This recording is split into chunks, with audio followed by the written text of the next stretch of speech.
नमस्ते। इस वीडियो में विनिर्माण उद्योग चैप्टर से पढ़ने वाले सभी महत्वपूर्ण एमसीक्यू क्वेश्चन को हम डिटेल में डिस्कस करेंगे। So let's begin.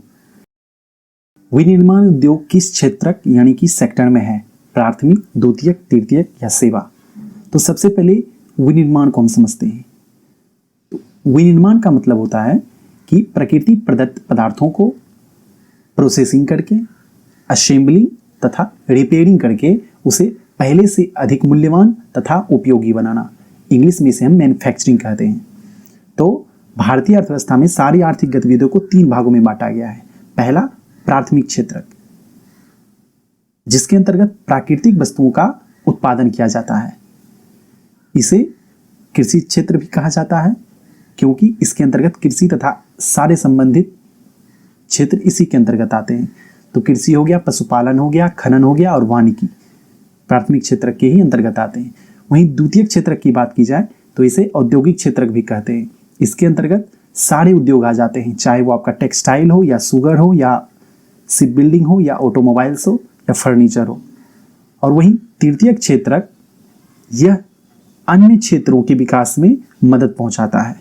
तो जैसे ट्रांसपोर्ट हो गया, बैंकिंग हो गया, कम्युनिकेशन हो गया, ये सारे प्राथमिक और द्वितीयक दोनों क्षेत्रों के विकास में मदद पहुंचाता है। इसलिए इसे सेवा क्षेत्र भी कहा जाता है। तो तृतीयक और सेवा क्षेत्र तो एक ही हो गया।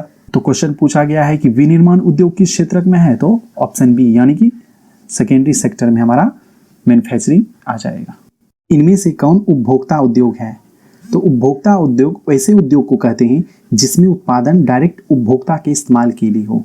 तो चीनी उद्योग ऐसा है जिसमें से चीनी का उत्पादन उपभोक्ता स्वयं के उपयोग के लिए करते हैं, इसीलिए चीनी उद्योग को उपभोक्ता उद्योग के अंतर्गत रखा गया है। नेक्स्ट, निम्न में से कौन कृषि आधारित उद्योग नहीं है? यानी कि वैसे उद्योग जिसका कच्चा माल कृषि पर आधारित नहीं है। तो सूती वस्त्र उद्योग कपास कच्चा माल है, चीनी उद्योग का गन्ना, सीमेंट उद्योग का चूना पत्थर और जूट वस्त्र उद्योग का जूट। तो हमारा सही आंसर हो जाएगा सीमेंट उद्योग। एनएमसीसी का पूरा नाम क्या है जिसे विनिर्माण उद्योग के लक्ष्य को पूरा करने के लिए स्थापित किया गया था? तो एनएमसीसी का पूरा नाम नेशनल मैन्युफैक्चरिंग कॉम्पिटिटिवनेस काउंसिल होता है, जिसे 2004 में यूपीए की सरकार ने विनिर्माण उद्योग के लक्ष्य को पूरा करने के लिए संस्थापित किया था। एनडीए की सरकार बनने के बाद 2016 में इस संस्था को बंद कर दिया गया। रीजन, इसकी लक्ष्य की प्राप्ति हो गई, ऐसा कहा गया। किसी लघु उद्योग में परिसंपत्ति की एक इकाई पर निवेश की अधिकतम सीमा है? तो निवेश की ये अधिकतम सीमा समय समय पर बदलती रहती है। तो 1 जुलाई 2020 से इसकी नई सीमा तय की गई है।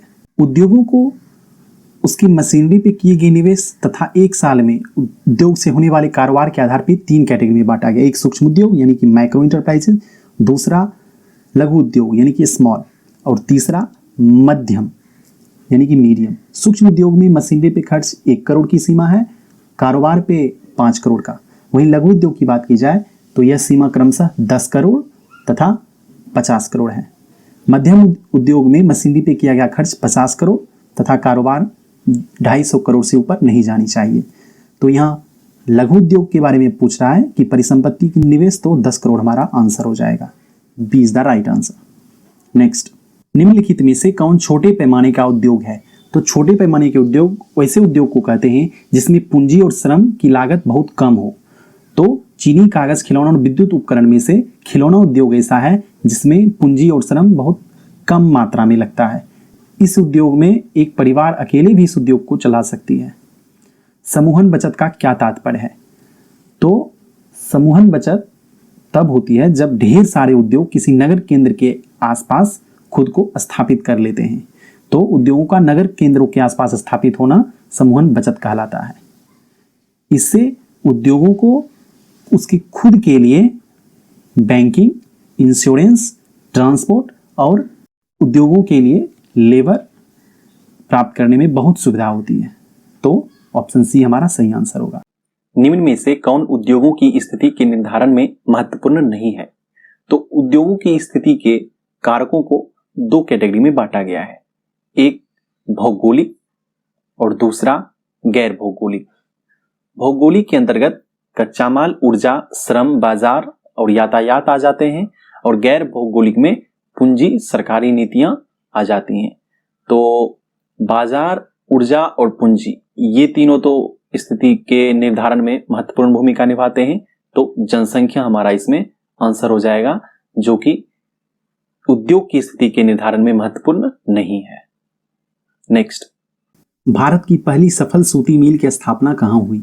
कानपुर, कोलकाता, मुंबई, नागपुर। तो भारत की पहली सूती मिल वेस्ट बंगाल के फोर्ट ग्लास्टर में 1818 में संस्थापित हुई थी, जो कि पूरी तरह से विफल हो गई। जिसके बाद महाराष्ट्र के मुंबई में 1854 ईस्वी में पहली सूती मिल स्थापित की गई, जो कि सफल रही। तो ऑप्शन सी, मुंबई हमारा आंसर हो जाएगा। इस सूती मिल की स्थापना काबसजी नानाभाई डावर ने की थी। नेक्स्ट, अब हम भारत के मैप पे जितने भी सूती वस्त्र उद्योग के महत्वपूर्ण केंद्र हैं उसको देख लेते हैं। तो तमिलनाडु से शुरुआत की जाए तो तमिलनाडु में मदुरई, कोयम्बटूर और चेन्नई। वहीं महाराष्ट्र में मुंबई हो जाएगा, उसके बाद पुणे आ गया, फिर औरंगाबाद आ गया, फिर जलगांव और वर्धा, ये महत्वपूर्ण केंद्र हैं। इसके नॉर्थ में मध्य प्रदेश में इंदौर, उज्जैन और इन दोनों के बीच में देवास, ये सूती वस्त्र उद्योग के केंद्र हैं। गुजरात की बात की जाए तो गुजरात में पोरबंदर, राजकोट और इन दोनों के सीध में एक अहमदाबाद आपका हो जाएगा सूती वस्त्र उद्योग का केंद्र। उत्तर प्रदेश में मुरादाबाद, कानपुर और आगरा, ये तीनों महत्वपूर्ण केंद्र हैं। वहीं वेस्ट बंगाल में हुगली, इसके नॉर्थ में आपका हावड़ा और एक मुर्शिदाबाद हो जाएगा, जहां पे सूती वस्त्र उद्योग का केंद्र है। तो ये थे हमारे सूती वस्त्र उद्योग के महत्वपूर्ण केंद्र इंडिया के मैप पे।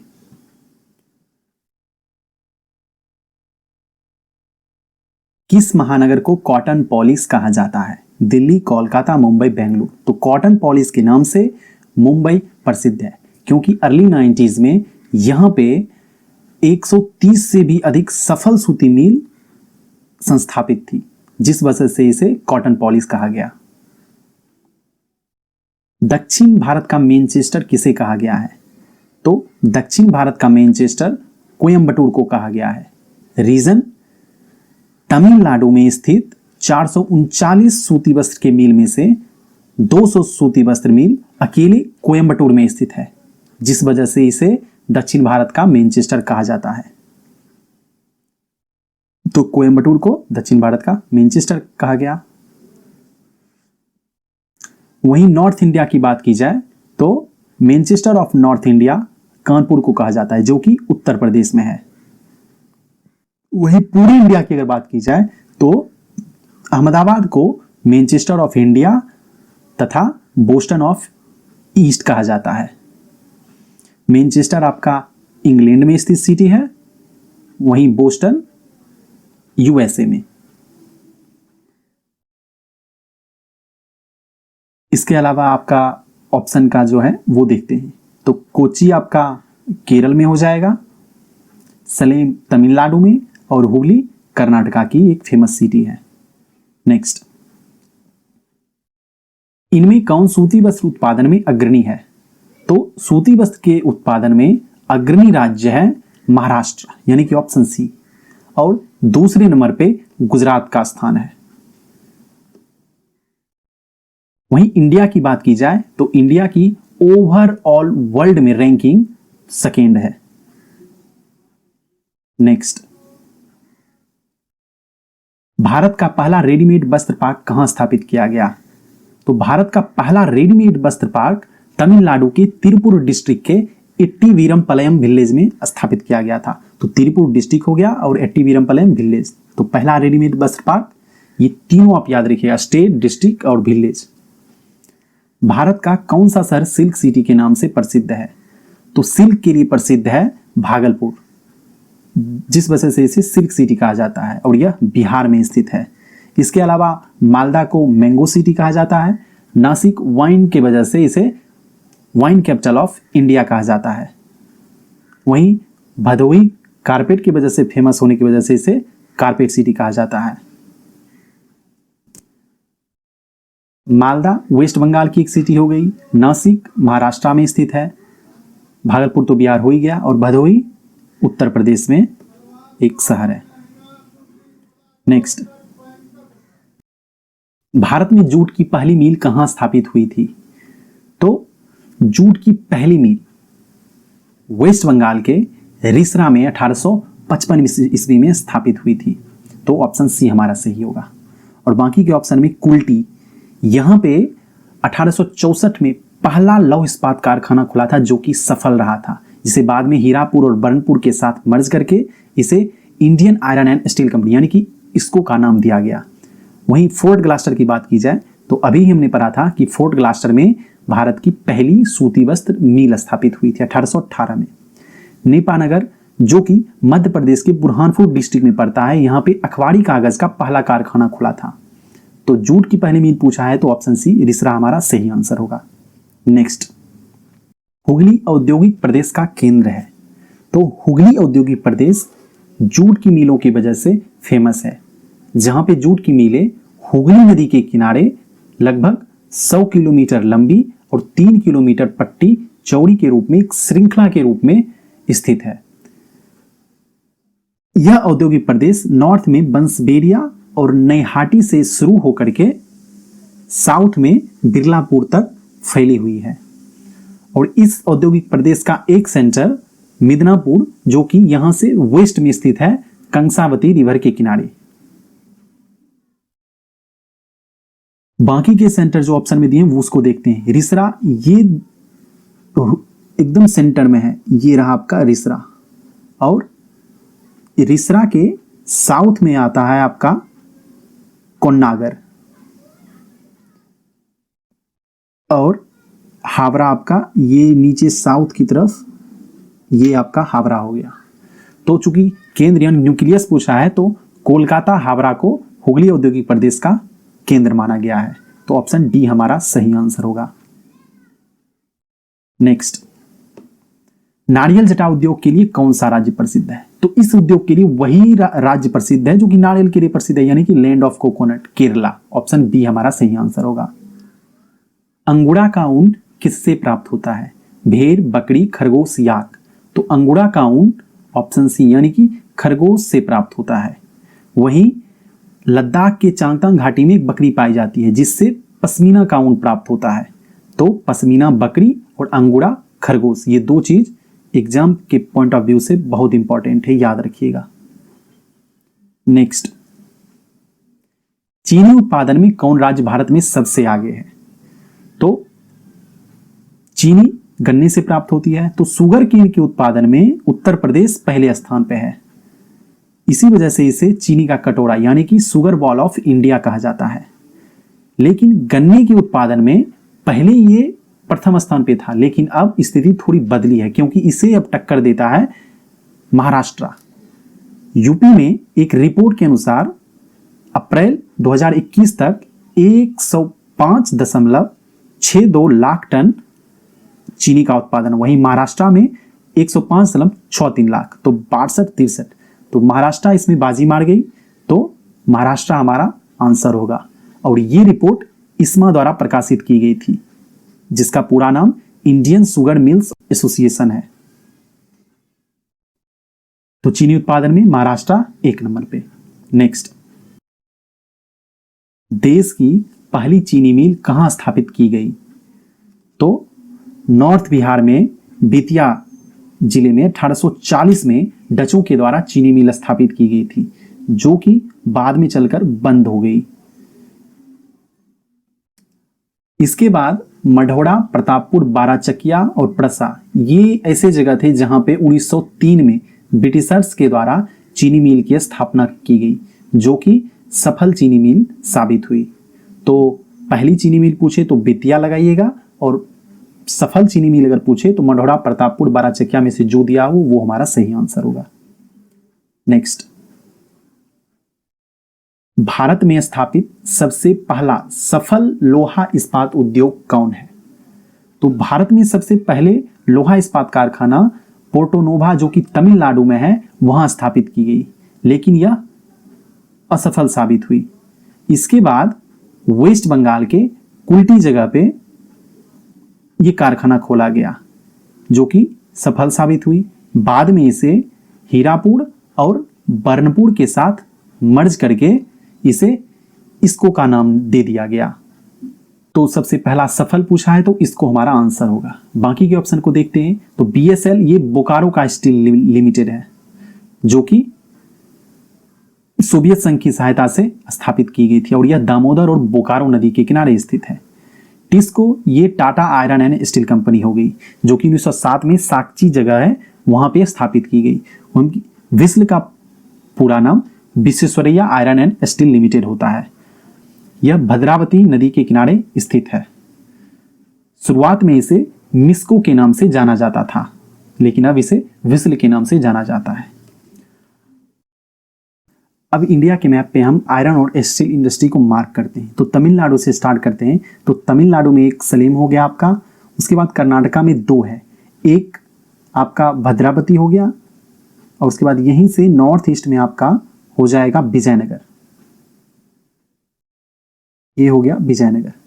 इसके बाद हम आंध्र प्रदेश की तरफ चलते हैं। तो आंध्र प्रदेश में विशाखापत्तनम में आपका एक आयरन एंड स्टील इंडस्ट्री है। वहीं अगर छत्तीसगढ़ की बात की जाए तो छत्तीसगढ़ के एकदम सेंटर में पड़ता है आपका भिलाई का लौह इस्पात संयंत्र। वहीं यहां से पूर्व की तरफ जाने पे उड़ीसा में आपका एक राउरकेला का लौह इस्पात संयंत्र हो गया। झारखंड की बात की जाए तो झारखंड में जमशेदपुर और एक बोकारो, ये 2 महत्वपूर्ण आयरन एंड स्टील इंडस्ट्री है। बोकारो से ही पूर्व की तरफ वेस्ट बंगाल में आपका है बर्नपुर का iron and steel industry. Burnpur के अलावा यहां पे एक दुर्गापुर है लौह इस्पात संयंत्र। तो ये थे हमारे भारत के महत्वपूर्ण लौह इस्पात संयंत्र। इनमें कौन इस्पात केंद्र समुद्र के निकट स्थित है? विजयनगर, बोकारो, भिलाई, भद्रावती। तो सबसे पहले इन चारों को हम मैप पे मार्क कर लेते हैं जो कि अभी हमने पढ़ा है। तो विजयनगर आपका ये कर्नाटका में, ये हो गया आपका विजयनगर ए। बोकारो आपका हो गया झारखंड में ऊपर की तरफ थोड़ा, हाँ ये हो गया आपका बोकारो यानी कि ऑप्शन बी। भिलाई आपका हो गया छत्तीसगढ़ के एकदम बीचों बीच सेंटर में, तो सी से इसे मार्क कर लेते हैं। और भद्रावती जो कि कर्नाटका में यहां पे स्थित है। तो क्वेश्चन पूछा गया है कि समुद्र के निकट कौन स्थित है, तो ऑब्वियस सी बात है कि इसमें डी जो है वह समुद्र के किनारे हमें सबसे ज्यादा नजदीक प्रतीत हो रहा है। तो डी यानी कि भद्रावती हमारा सही आंसर हो जाएगा। तो D is the right answer. निम्न में कौन सी एजेंसी सार्वजनिक क्षेत्र में स्टील को बाजार में उपलब्ध कराती है? तो यह संस्था है सेल यानी कि steel authority of India limited, जिसे पब्लिक इंटरप्राइजेज के रूप में 1973 में इनकॉर्पोरेट किया गया। तो सी हमारा आंसर होगा। इस्पात बनाने के लिए लौह अयस्क, कोकिंग कोयला और चूना पत्थर को किस अनुपात में मिलाते हैं? तो आयरन और कोकिंग कोल और लाइम स्टोन को 4:2:1 के रेशियो में हम मिलाते हैं इस्पात बनाने के लिए। निम्न में कौन सार्वजनिक क्षेत्र का उद्योग है? जेके सीमेंट, टिस्को, बोकारो इस्पात, ऑयल। तो उद्योगों को उसके स्वामित्व के आधार पे 4 भागों में बांटा गया है: सार्वजनिक, निजी, संयुक्त, सहकारी। सार्वजनिक क्षेत्र के उद्योग में वैसे उद्योग आते हैं जिसे गवर्नमेंट एजेंसी चलाती हो। तो सेल, भेल, ओएनजीसी इसके उदाहरण हो गए। निजी क्षेत्र के उद्योग में वैसे उद्योग आते हैं जिसे प्राइवेट लोग चलाते हैं। तो इसके अंतर्गत टाटा स्टील, बजाज, डाबर, जेके सीमेंट जैसे उद्योग आ गए। संयुक्त उद्योगों में गवर्नमेंट एजेंसी और प्राइवेट फर्म या ग्रुप ऑफ इंडिविजुअल्स ये सारे मिलके ये चलाते हैं। और इसके उदाहरण ऑयल इंडिया लिमिटेड और बाल्को हो गया। सहकारी उद्योग में जो कच्चे माल के जो प्रोड्यूसर और सप्लायर होते हैं वही सब एक ग्रुप बना करके उद्योग को चलाते हैं। तो इसके उदाहरण अमूल और सुधा डेयरी इसके बेहतरीन उदाहरण हैं। अब ऑप्शन को देखते हैं। तो जेके सीमेंट ये तो आपका प्राइवेट हो गया, टिस्को ये भी प्राइवेट हो गया, ऑयल ये आपका ज्वाइंट इंडस्ट्रीज के अंतर्गत आ जाता है। तो ऑप्शन सी बोकारो इस्पात सार्वजनिक क्षेत्र के उद्योग के उदाहरण होंगे। जमशेदपुर किस उद्योग के लिए प्रसिद्ध है? तो जमशेदपुर लोहा इस्पात के लिए प्रसिद्ध है। इसी वजह से इसे बर्मिंघम के साथ इसकी तुलना की गई और इसे भारत का बर्मिंघम कहा जाता है। नेक्स्ट, राउरकेला स्टील प्लांट किस देश के सहयोग से स्थापित हुआ? तो जितने भी विदेशी सहयोग से हमारे यहाँ स्टील प्लांट की स्थापना हुई है उसी निमोनिक्स के सहारे समझने का प्रयास करते हैं। तो सबसे पहला स्थान है रसिया का। तो रसिया हमेशा से हमारा दोस्त रहा है, तो एक दोस्त का दूसरे दोस्त के प्रति फर्ज होता है कि उसकी भलाई करे। तो रसिया की सोच है इंडिया के प्रति कि इसकी भलाई करो। तो भलाई से आपका भिलाई हो गया और करो से बोकारो। तो रसिया मित्र राष्ट्र, भलाई करो, भिलाई, बोकारो, ऐसे आप कनेक्ट करके इसे आप याद रख सकते हो। दूसरा विदेशी सहयोग हमें हुआ ब्रिटेन से। तो ब्रिटेन के नाम में 10 लगा हुआ है। 10 का माने हिंदी में 10, और 10 से हमारे यहाँ एक पर्व होता है दशहरा का, जिसे दुर्गा पूजा भी हम कहते हैं।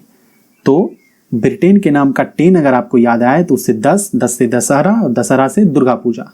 इसे दुर्गापुर में स्टील प्लांट स्थापित किया गया ब्रिटेन की मदद से।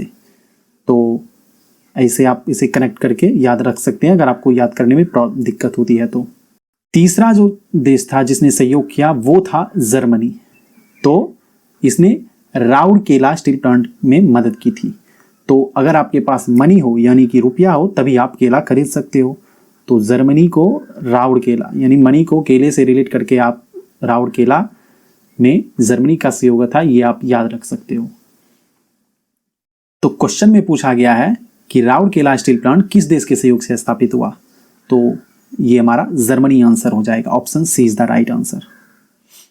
नेक्स्ट, सही मिलान करें। तो पहले कॉलम में उद्योग दिया हुआ है जिसका पहला कारखाना आपको कॉलम 2 में दिया हुआ है। तो चलिए मिलाते हैं। पहला है सूती वस्त्र। सूती वस्त्र उद्योग का पहला कारखाना कलकत्ता में हुआ था। तो ए का 4 हो जाएगा। तो ए का 4 ऑप्शन में चलते हैं। अब ए का 3, ए तो नहीं होगा, ये कट गया। ए का 2, बी ये भी नहीं होगा, ये भी कटा।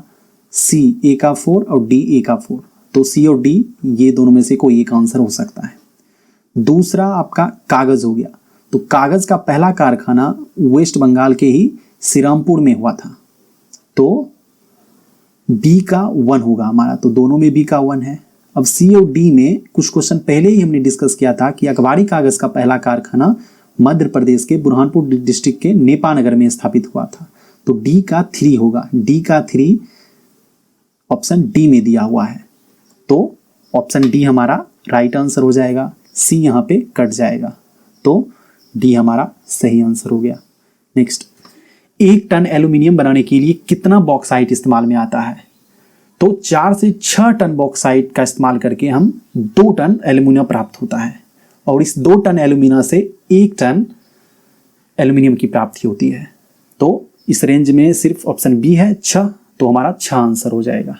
इसी से रिलेटेड एक क्वेश्चन है मिनरल रिसोर्सेज में कि 1 टन इस्पात बनाने में कितने मैंगनीज का इस्तेमाल होता है? तो 1 टन इस्पात बनाने में 10 किलोग्राम मैंगनीज का इस्तेमाल होता है। तो ये भी आप याद रखिएगा। नेक्स्ट, भारत में तांबा गलाने का आधुनिक कारखाना सबसे पहले कहां खुला? तो तांबा गलाने का आधुनिक कारखाना सबसे पहले घाटशिला में खुला, जो कि झारखंड में स्थित है। वहीं खेतरी जो कि राजस्थान में है, यह भारत का सबसे पुराना तांबे की खान है। तांबा उत्पादक संस्था है सेल, भेल, सीसीआई, एचसीएल। तो सेल का पूरा नाम स्टील अथॉरिटी ऑफ इंडिया है। भेल आपका हो गया भारत हैवी इलेक्ट्रिकल्स लिमिटेड। वहीं सीसीआई का मतलब हो गया सीमेंट कॉरपोरेशन ऑफ इंडिया, और एचसीएल का मतलब हो गया हिंदुस्तान कॉपर लिमिटेड।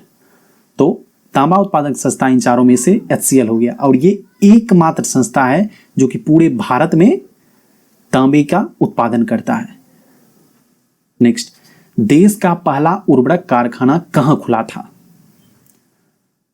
तो देश का सबसे पहला उर्वरक कारखाना रानीपेट जो कि तमिलनाडु में है 1906 में खुला था।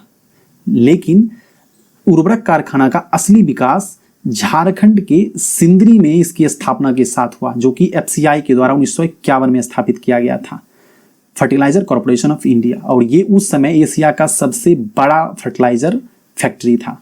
गोरखपुर आपका यूपी में है और बरौनी बिहार में है। इन दोनों जगह पे उर्वरक की कारखाने हैं। और उर्वरक के अगर उत्पादन की बात की जाए तो पूरे इंडिया में गुजरात उर्वरक के उत्पादन में पहले स्थान पे है। नेक्स्ट, चूना पत्थर का उपयोग किस उद्योग में होता है? तो चूना पत्थर का उपयोग सीमेंट उद्योग में होता है।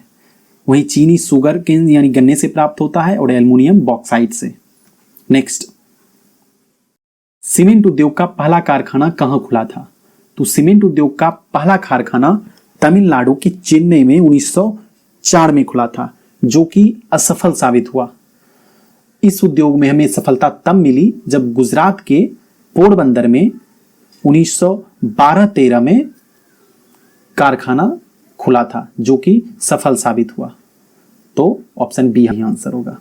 नेक्स्ट, निम्न में कौन सा उद्योग दूरभाष कंप्यूटर आदि संयंत्र निर्मित करते हैं? तो दूरभाष कंप्यूटर आदि संयंत्र निर्मित करने का काम इलेक्ट्रॉनिक उद्योग का है। सिलिकॉन सिटी किसे कहा जाता है? तो इलेक्ट्रॉनिक उद्योग में सबसे आगे होने की वजह से बेंगलुरु को सिलिकॉन सिटी कहा जाता है। तो ऑप्शन ए हमारा सही आंसर होगा। नेक्स्ट, रसायनों का राजा किंग ऑफ केमिकल्स कौन है? सल्फ्यूरिकम, नाइट्रिकम, हाइड्रोक्लोरिकम या डीडीटी? तो किंग ऑफ केमिकल्स सल्फ्यूरिक अम्ल को माना जाता है। नाइट्रिक अम्ल को क्वीन ऑफ एसिड्स माना जाता है। वहीं डीडीटी का फुल फॉर्म अक्सर एग्जाम में पूछ देता है। तो डीडीटी का पूरा नाम डाइक्लोरो डाइफिनाइल ट्राइक्लोरो इथेन होता है। साइकिल उत्पादन के मामले में भारत का विश्व में कौन सा स्थान है?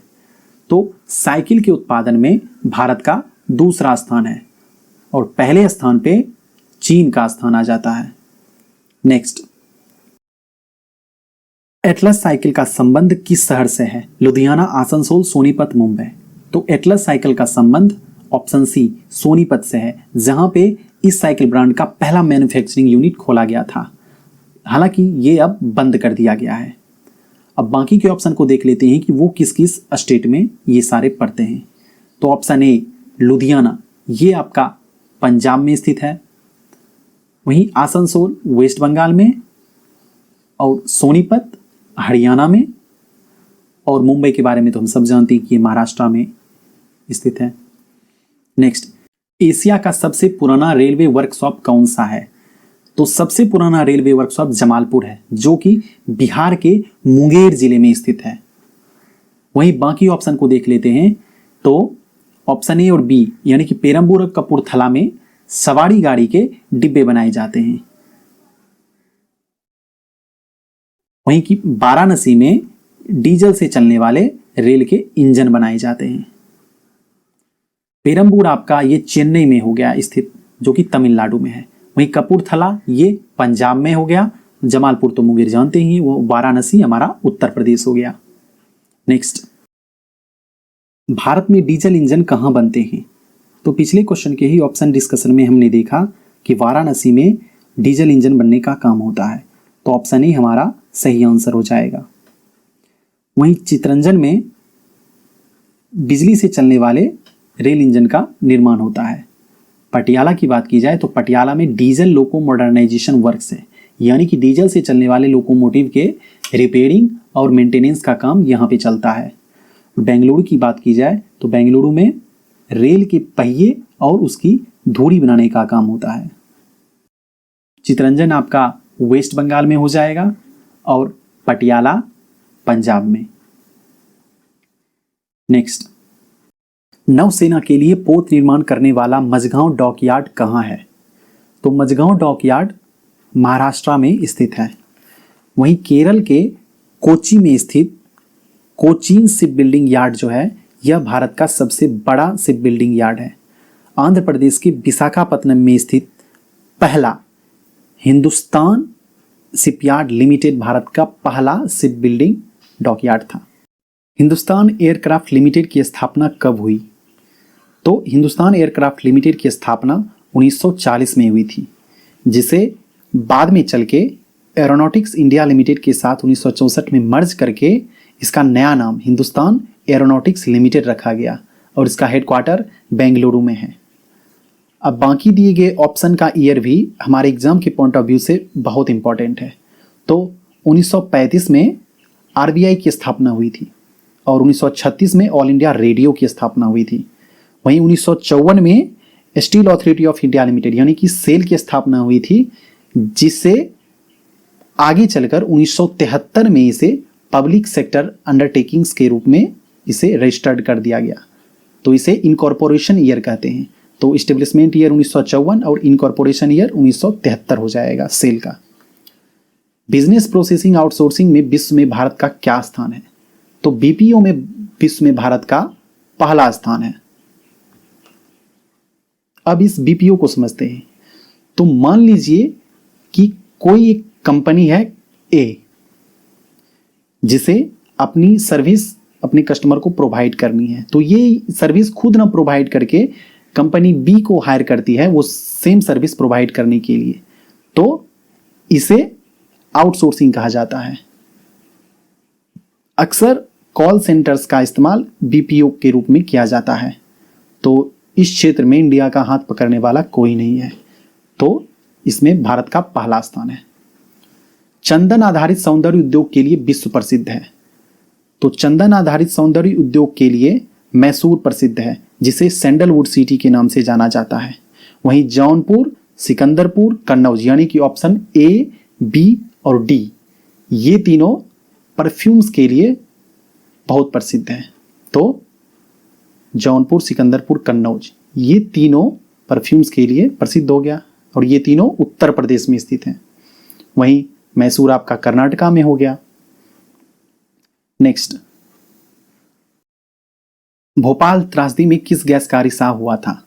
तो 2 से 3 दिसंबर 1984 को यूनियन कार्बाइड इंडिया लिमिटेड का प्लांट, जो कि एक पेस्टिसाइड्स का प्लांट था, उससे मिथाइल आइसोसाइनेट का गैस लीक हुआ था, जिससे लाखों लोगों की मृत्यु हुई थी। और इस गैस को शॉर्ट फॉर्म में मिस यानी कि MIC के नाम से भी जानते हैं। ऑप्शन बी, कार्बन मोनोऑक्साइड को स्ट्रेंगुलेटिंग गैस कहा जाता है, क्योंकि यह हमारे शरीर में हीमोग्लोबिन को निष्क्रिय कर देता है, जिससे हमारे लंग्स को ऑक्सीजन नहीं मिल पाता। Thank you.